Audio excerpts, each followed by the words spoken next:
So let's start today with the fact that later Prime Minister Rishi Sunak, who U-turned on his original decision not to attend COP, will tell world leaders assembled in Sharm el-Sheikh to move further and faster on climate change.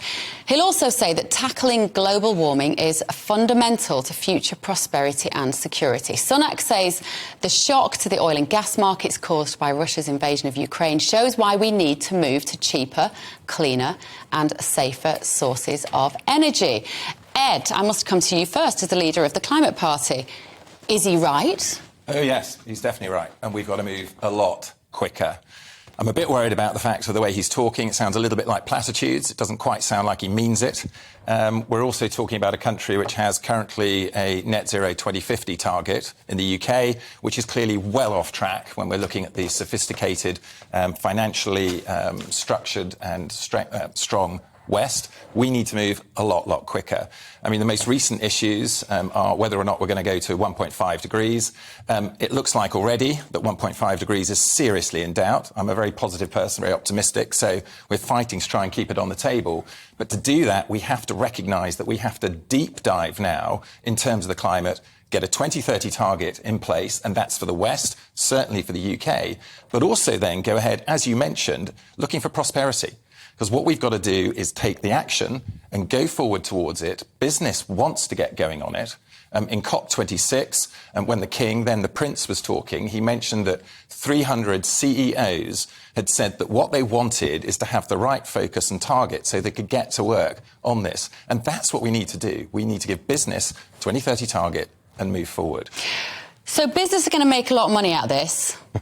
What about us, who are struggling to pay our bills? Because I was reading also, I mean, crikey, the headline on the front page of Telegraph today, Britain opens the door to climate reparations. So let me just get my head around this, Ed. This means that we are going, the UK, who currently has no money in the bank, none of us can pay our bills, 100 swimming pools are going to close because they can't pay their electricity bills, and yet we are going to give £65.5 million for green technology in poorer nations. I don't think the British public want this, Ed, leader of the Climate Party.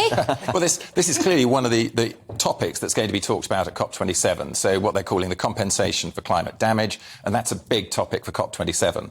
It's certain that the West is going there with a different agenda on it, wants a very different agenda to those that are in the developing nations.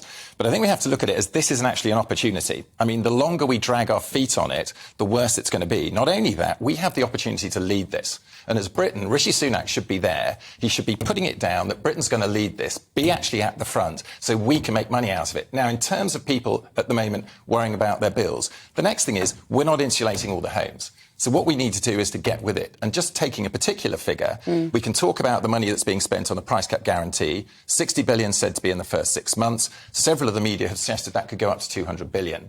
Now, if we were to take that kind of money and apply that to insulating and putting solar panels on our home, we could do 20 million homes in the UK for that kind of money, and it wouldn't come just from government.